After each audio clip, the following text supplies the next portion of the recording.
Welcome to Golf Industry Guru and the Gig Podcast, where we interview the best and brightest golf and hospitality leaders on the planet. On today's episode, you will learn some proven real-world solutions that'll help you and your team solve some of your biggest golf business challenges. So stick around for some tips, tools, and training to get you, your people, and your business powered on. Here's your host, James Cronk. Well, hello, golf industry gurus. It's fantastic to have you listening to our podcast today, where we are talking with Mike Holtzman. Mike Holtzman, the founder, president, CEO, chief bottle washer, guru, food and beverage guru of Profitable Food Facilities. I have had the pleasure of sharing a stage or preferably going before Mike Holtzman on stage at numerous conferences around the world. He is, first of all, a fantastic speaker, a fantastic guy, but mostly he is incredibly knowledgeable about restaurants and about food and beverage and about ways to make your golf club food and beverage operation better. You know, whether that's more efficient, better quality, but mostly more profitable, as is the name of his company. So join me in welcoming Mr. Mike Holtzman. Mike, how are you today? Wow, thanks for having me. I'm doing super out here. Nice day, good weather, and looking forward to speaking with you. It's been we've been on 3 continents together, you know. So yeah, you bet. And more to come, I hope. Absolutely. Although maybe not the North or the South Pole, but we can avoid those continents, but yes. Yeah, but we can do all the others. I think that'd be great. Let's just keep going to the beautiful places with the beaches. Exactly. I prefer that. Yeah. I prefer that. Yeah. So Mike, tell me and tell our audience a little bit just about your journey. Tell a little bit about your journey and how you've become such a well-known and renowned kind of a food and beverage consultant.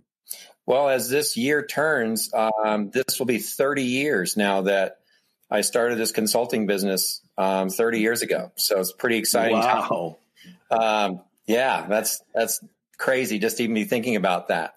I got my degree in restaurant management. I did a good number of years working with chains. And I really think that chain culture of systems approach to consistency in the food was really important training to kind of have under my belt, really to understand the importance of that.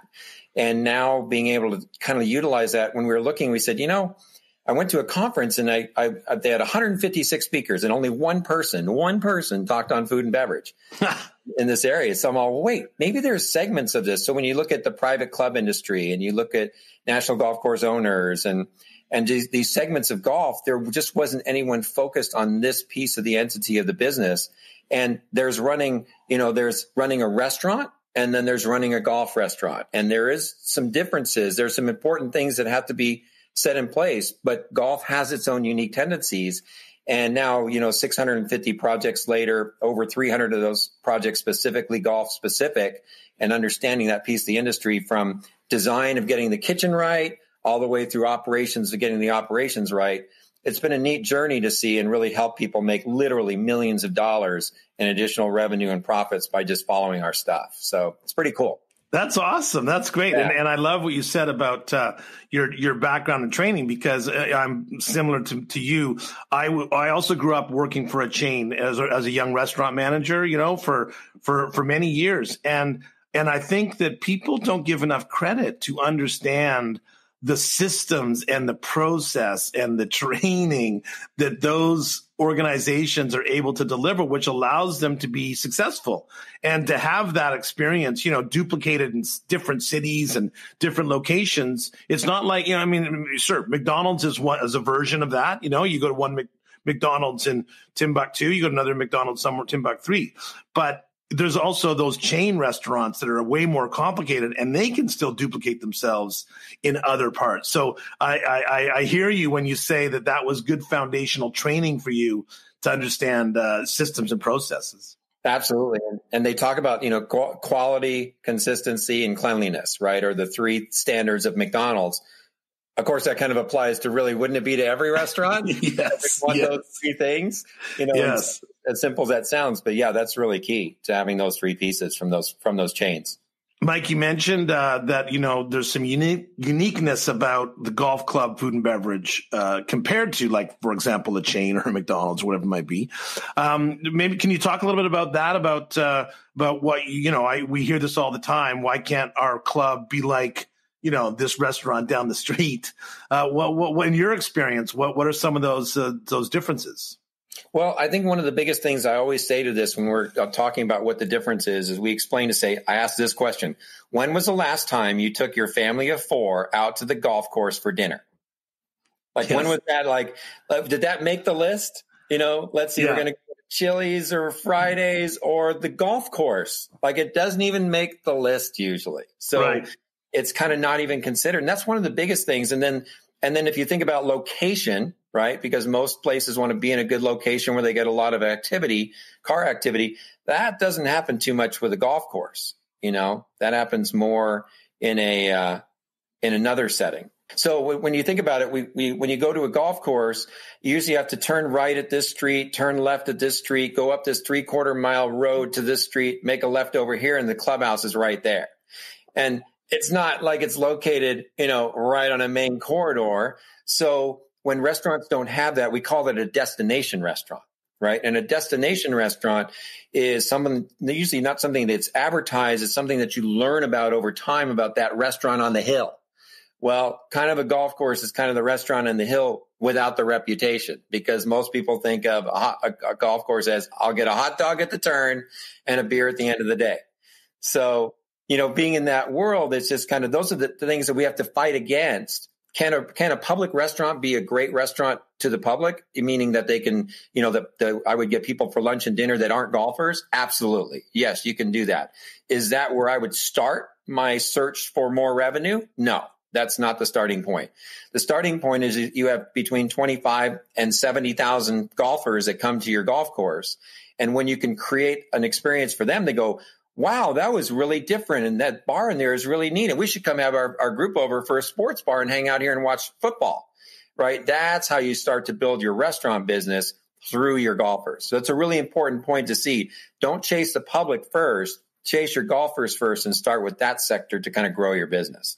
Yeah, no, it's so true. And I mean, this could be a topic all in itself. We talk about the differences between a restaurant and a clubhouse or a golf clubhouse. I mean, a restaurant would never stay open from 7 a.m. until midnight to serve 700 people. It's like, if it's a private club, right? I always love that. I go, so tell me, which restaurant is going to just, we'll only take 700, we'll draw from 700 people in our community, and that's our only client database if you're a private club or whatever the number might be.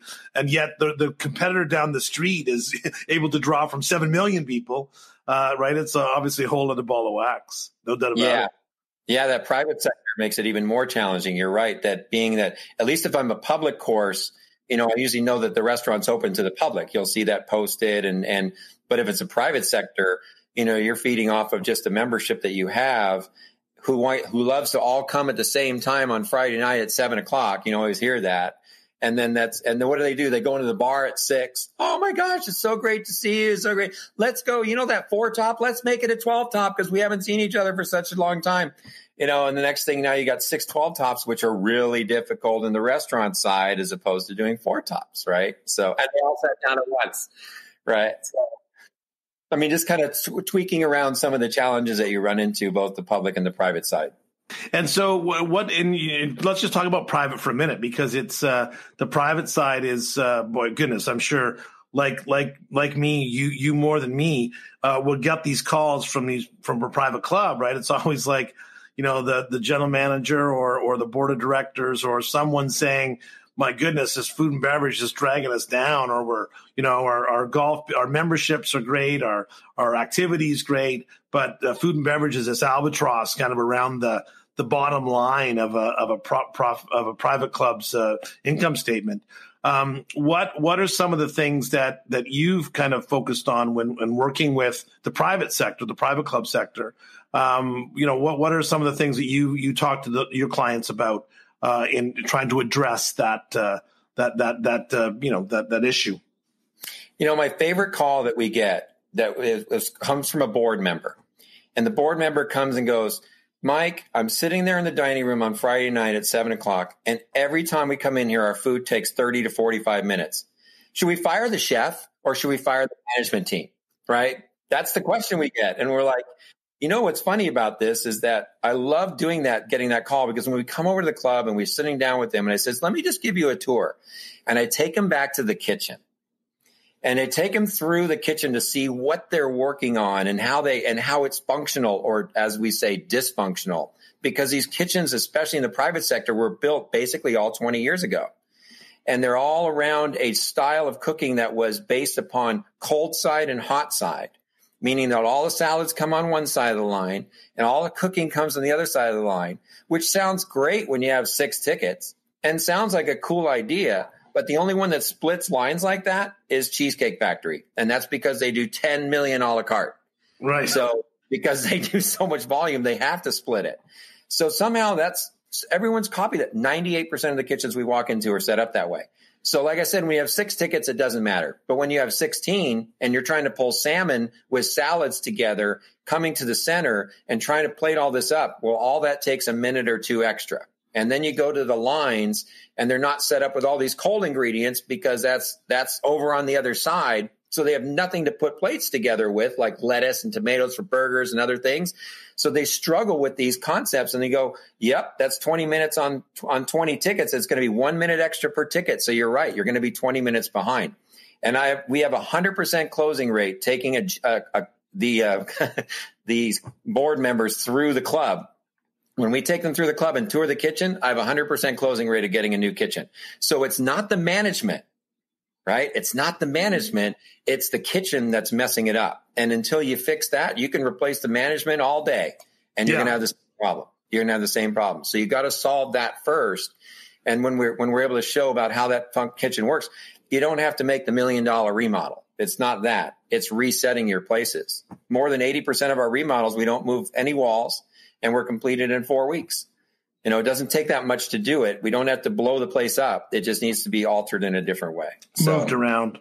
Exactly. Mike, you know, this golf industry guru, as you know, is being listened to by chefs and food and beverage managers and owners, right? So we get to talk about things that we don't need to worry about the outside ears hearing, because one of the things that, you know, I agree with you 100%. Is many clubhouses are built really poorly, like from a food and beverage standpoint, and I'm always amazed at these big, huge 30,000 beautiful buildings that have got, you know, the shipping dock, you know, on one end and the kitchen on the other end, or, you know, whatever it might be. Like you said, the freezer downstairs and these huge kitchens or small kitchens. You know, they've got a banquet room for 250 and a small and an outlet and a restaurant downstairs and the men's and ladies' locker rooms and the bar and the fine dining room. And then they built a kitchen, you know, to serve 1/10 of that. Right. So do you think that it's getting better? When you get, you know, going to some newer clubhouses in the last 5 years, do you think that the industry has gotten much better at building efficient kitchens nowadays? The interesting thing is no. They really, a lot of if the things that we have seen that we've been involved with or not involved with, if they aren't touching on the key things of how to fix the kitchen right. So here's the tidbit. You grab your menu, okay, and you look at your menu and you take your salads and you count the ingredients and you go, oh, there's 45 ingredients to make all of our salads. There's another 22 additional ingredients to make this. And you come up, and usually the average that we come around is like 70 to 80 ingredients. So when you have 70 to 80 ingredients and you look at your line and you go, wow, we have 12 inserts. We have 12 inserts and a refrigerator. So what happens is the top 12 are in there, and then everything else is in a refrigerator or behind you or below you or some other inconvenient place, so that when you're putting food together, it doesn't come together very well because nothing's efficient for you. So cleaning up that, it's a great way to look. Just look at your menu. Go take your menu home. Go look at it. Stare on your line. And now you'll figure out why it's not efficient, because your proteins aren't in the right places. Your vegetables aren't in the right places. You know, all the things aren't where you need them to be. So Yeah, and you and I both know that it's not just about speeding up ticket bill time. It's about wastage. It's about efficiency. It's about staff satisfaction. It's about the quality experience. It's about keeping cold food cold and hot food hot. I mean, it's all kinds of things in there, isn't it? Exactly. Yeah. What's something? So let's say you've got a golf course manager and they're going to go in their kitchen. And they're going to what are some things that they should look for right now? They're walking in their kitchen, and with their chef. Obviously, we're bringing the team together. We're not going in there to sabotage anybody. We're walking with our chef. What are some things that they should be looking at with regards to things like efficiencies or deficiencies, et cetera, et cetera? What are some low hanging fruit things to look at? Sure. I think the first thing we look at is when you look at the cold side, I just described that with the menu to make sure you have enough ingredients on that side. When you flip it to the other side, to the hot side, all a la carte businesses are built upon 4 pieces of equipment. So you always have a set of burners, fryers, flat grills, and charbroilers. And what I want you to do, though, is take your hand and turn each of those things on and put your hand across each of those things. Because sometimes when we turn on the burners, there's no heat. We're like, oh, look, this is like a camp stove. So you're trying to cook someone's omelet and it takes 8 minutes because there's no heat coming out of it. Then you open up an oven door and I found towels in them. I go, well, does that mean the oven doesn't work? Yeah, the oven doesn't work. Okay, so we don't have we have towels over there, not refrigerated drawers. And then we go over the charbroiler and you put your hand over the charbroiler and you go, yeah, we do half-pound burgers. And I go, yeah, I can understand that. That might take 12 minutes. Yeah, it does take 12 minutes to cook one. So we kind of shoot ourselves in the foot where we go, why don't we do 2 quarter-pound burgers and get a new charbroiler, and you're going to solve your hamburger problem right there. I'm still giving you 8 ounces of meat. It's just going to be a double-double instead of a single burger.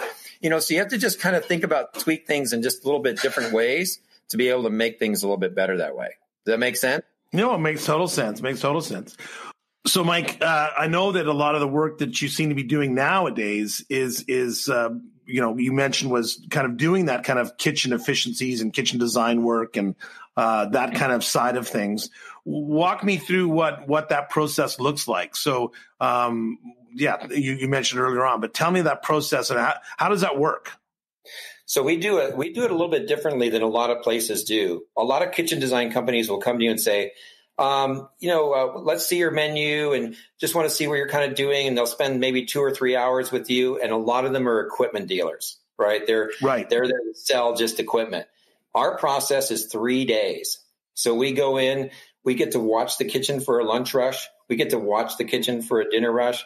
We get to see the staff work. And it's really funny. We love to take a camera and speed it up and then watch the kitchen line. So you'll see people running all around like little ants. But why do people keep leaving the line? What are you running for to go get every time during those big rushes that your kitchen isn't set up for? Hence, you kind of go back to, so do we have an opening procedure for this? Like, are we following a setup so that we're not scrambling anytime that we're busy, because all those minutes really add up when the tickets are there. So we're watching lunch rushes. We're meeting with the chefs. We're getting all the concerns listed out. What are your issues? Food comes out slow, or we have problems with, front of the house. There's a lot of food that comes back, right? There's mistakes made, which is 80 to 90% of the problem, right? No one comes to work saying, James, I want to make sure I do a really lousy job today and all the food goes out slow, right? I mean, that's not no one's intent to do that, but those things happen. And so what is it that occurs? A runner runs the burger out that's supposed to be Swiss instead of American. It got missed on the ticket. He has no idea that happened. So now the member's upset. They can't even get my cheese right. Then the guy comes back and says, you put the wrong cheese on it, even though it was miswritten on the ticket or they didn't put it in, right? But the server didn't catch it. So the member's upset. Now the chef's upset. And all that happened is there was yellow cheese instead of white cheese, right? And so when you get to watch all those things happen over the 3-day process, by day 3, I have my CAD guy working from 7 p.m. to midnight on day 1, 7 p.m. to midnight on day 2, so that we present finished CADed kitchen plans on day 3 to the ownership, that they can see what the changes, what the kitchen was before, and here are 2 or 3 options for the after of what it can look like. And I have you budgeted as well. So this kitchen costs you $120,000. This one's 180. And if you want the whole enchilada, it's 240. And we can have it done in 4 to 6 weeks. So kind of instead of just, hey, here's a menu and I'm going to go draw you a kitchen, we involve everybody in the process. Buy-in is really important, that everybody's been a part of the solution, not just Mike's solution, but the whole team solution. And every kitchen comes out a little different because when you're in Louisiana, you got 5 fryers on the line, right? Because it's Louisiana and everything's fried down there. And if you're in California, you might only have 2 fryers on the line because they just don't fry as much stuff. So you kind of adjust your kitchens based upon the needs of each of the individual areas. So it's a really neat process. Where by the end of day 3, you're not waiting for plans for 4 to 6 weeks later. You have finished plans that are coming to you on that 3rd day. And we can be actually within construction within 90 days complete with a lot of these projects. So wow, that's awesome. That's our process. So tell me tell me a little bit more about so golf club. Their food and beverage is not performing the way that they want it to perform. What are some areas that an owner, operator, general manager should be looking at to improve their profitability in their food and beverage? First number to study there is what we call the per cap number. So if I've had 100 golfers today, we did $1,000, that would be a $10 per cap of what we have per golfer. I'd really like to know, that's always one of the first numbers that we ask for, is trying to get a sense of what are we doing per golfer. The National Golf Course average on that, and this is from trunk to trunk. So this is, from that process, basically is around 750. That's an average amount that a golfer, kind of accumulates from an average golf course. So there's opportunity definitely to get, more revenue there. We have a lot of different ideas about, grilling at the turn and handing a beer coupon when they're there and getting them inside and, just a whole different ways that you can do that to build that in. But that's the first number that you want to kind of look at to see where you are compared to others and take that on. 2 is, do you want to be just a golf course that serves food to the golfers, or do you want to be in the restaurant business? But if you're going to be in the restaurant business, you got to be in the event business. You got to at least be able to take on your own golf events, minimum, if not more events, to be able to really, when you're in this hybrid, I'm going to run a full service restaurant, we don't do too much events and we're not focused on the golfer, you're going to have a really, really tough time making money because, as we said earlier, the last thing we focus on is breakfast, lunch, and dinner. And if we're focused and staying on breakfast, lunch, and dinner, it's a really tough road going down that path out of the gate if we haven't focused on the golfers first and the event business as this event business starts to grow again. So those are really the keys to me is do you want to be in, just because look, there's a lot of successful golf courses that just do $250,000 and all they do is $250,000 from a seasonal sense of May to October. And they're just taking care of, the 25,000 golfers that come out. They get $10 per cap. They capture that and they call it a day. They don't have a full service restaurant. They outsource all of their events and that's what they do. And you can make 40 or 50 grand doing that. Or you can get into the catering side. Now you're in a 7-digit number, need no more managers to do that, being able to handle all that, right? But you can make it, but you have to go build that piece of the business at the same time because that $250,000 is not going to cover you for your full service restaurant and bar / catering operations.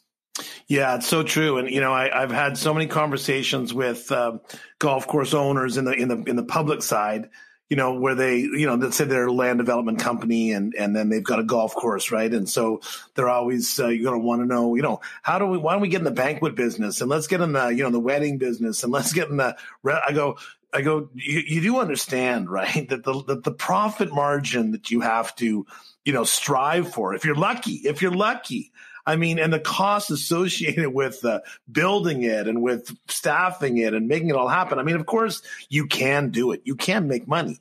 But when you're competing with the hotel down the street that's already got the rooms and the parking and, and the huge kitchen and the 15 different versions of meeting spaces or banquet spaces, just because you increase your revenue doesn't mean you increase your profit when it comes to food and beverage.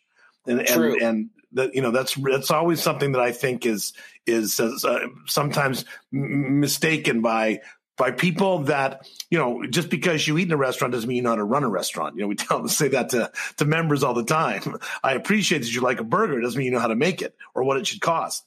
but ignorance is something that is, I think, very prevalent in the food and beverage business, both from the customer standpoint and sometimes from the owner standpoint that doesn't have knowledge of how restaurants actually work, or how they actually can make money or lose money. What do you think about that comment?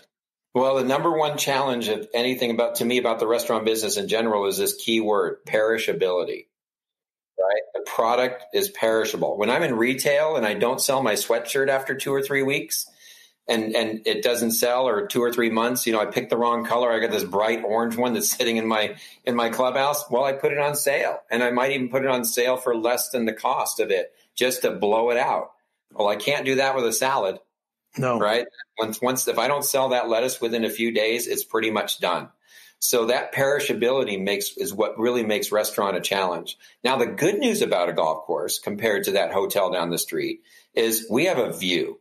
Yes. You're usually overlooking the 18th green or the 9th green, or you have a nice natural view. We also have a natural place for pictures, and usually have a natural place to set up our, to do the wedding ceremony as well. Like, we can be a one-stop shop, right? Mm-hmm. It can, and you don't need a lot of weddings to be successful in the wedding business. And once you do a couple of them where people are like, I never knew this place did these type of things. And you're not trying to be the $150 wedding place. You're trying to be like that $50 wedding place where it's like, well, I can go to the hotel in Chicago and pay $150. I can come out here to this golf course and pay 50 or 60. We're going to basically get the same chicken, rice, and vegetable. And but we get this view and everything else. So I think there's a niche of being that middle of the road, fit is where that golf fits into that banquet side and into that event side, especially into that wedding side, that we can, and from our end, we don't have the overhead that a hotel has. I don't have they have to charge those numbers because they've got some overhead to cover. They have more overhead than I do. That's for sure. I like to notch myself into that, middle of the round. And people, I've seen, it's funny though, James, is that people will pay for like a tent on the middle of the 10th green, because it's at a golf course. And even though it's just a tent, and this is like, we've done this in Chicago and some really cold areas where you get that 4-month season, that's all it is. But they'll book 20 weddings in that time frame because people are looking for that niche, that $50, $60 range, instead of putting a 1 in front of that to have to do their wedding. So there's definitely a fit in the golf side. There is, and I think, and also obviously, if you're able to do that, then you're also able to do the event business, as you said. Obviously, we know we want to pre-sell the golf course. If we can pre-sell the golf course and take things like weather out of play or other factors out of play, obviously, food and beverage is a key component. And Mike, you've been generous with your time on this podcast, and we'll have Golf Industry Guru members will find lots of other content from you on our site. And there's so many things that are beneficial, I think, to help people improve their operation and their business when it comes to food and beverage. I'd like to finish off, Mike, and ask you, what do you think is the key to success for a club's restaurant? Like we talk about, design, we talk about food, we talk about all kinds of other things, but not from a profit standpoint. From an experience standpoint, what advice would you give someone that's taking over a club or all of a sudden they're about to open up their restaurant or their food and beverage business at a golf club? What would you say is one of the number one thing that they got to focus on? I think this is going to sound funny, but I love this, that you take your food and you rate it on a scale of 1 to 10. And I want you to be, and if people say, well, what am I comparing it to? You're comparing it to anything that you would buy food from. Let's just take a hamburger, okay? When you build a hamburger, I want you to make the best hamburger that you can make. That might cost you a little bit more. You want to fresh grind it? That's awesome, because then you can put that on your menu. We fresh grind our hamburgers here at our golf club. You've got to separate yourself and create a niche of something to say, hey, you got to go to the golf course for this. When I went to play Poppy Hills and they had the burger dog. We've all heard about the burger dog, and it was originally created of any course. You can hear it. Doesn't matter what anyone says. Poppy Hills created the burger dog. Okay, down in Pebble Beach area. They were the ones that. And they were known for that. They took a hamburger, they put it in the hot dog bun, and they made that thing that gave them a signature item that they were known. But back to just that key part about, when you say rate your food on a scale of 1 to 10, I was just at a place and I had 5 managers rate their food as a 5. And when they rated it as a 5, I'm like, well, 5 is an F. So what's it going to take to get it to an 8? And when you start to think about those things, about the ingredients that you put in and to being able to make all of your food an 8, that everybody says it's an 8, not just me, not just you. We all say it, that we're all proud of what we're serving here. And you've been to restaurants like that, but there's not very many of them where you're looking at a menu, you go, I don't know which item to pick. They're all so good. There's always something that's not as good. Someone doesn't make a very good French dip, or someone doesn't know how to make a Reuben, or they put too much oil on the grilled cheese, or look, it's got to be good. And people recognize that. When you're known for good food, then you're going to get someone who's going to golf. They're going to come in and have lunch. They're going to have that grilled cheese and that burger, and they're going to be like, wow, this is really good. And that word gets out, instead of, yeah, they had a hamburger. It was okay. We went to our next place. Right. And so then we can't build a reputation and build a business, as simple as it sounds, until we have really, really good food. Yeah, that's awesome. That's so true. And it's irrelevant whether or not you've got a, 50,000 square foot clubhouse or a 5,000 square foot clubhouse, whether you've got 7 TVs in the bar, you got one that's sitting behind the counter, whether you got the staff in tuxedos or the staff are wearing jeans and a t-shirt. I mean, like you said, what I love about it is that it starts with the food. We're in the food business. If you're in the restaurant business, you're in the food business, and it starts with the quality of the food. That's awesome, Mike. Mike Holtzman, thank you so much. Profitable Food Facilities, a fantastic consulting firm, fantastic consultant. Him and his entire team at PFF, and please search out more of Mike's content on Golf Industry Guru, and you'll also be able to contact Mike directly if you have any questions. So, Mike, thanks so much for joining us today. All right, thanks so much for having me. I appreciate it. Thanks for listening to the Gig Podcast. We hope you enjoyed this episode, and mostly that you learned a few things that will help you improve your business. Join us next time as we continue to bring you the best and brightest golf and hospitality leaders on the planet. Thanks for listening.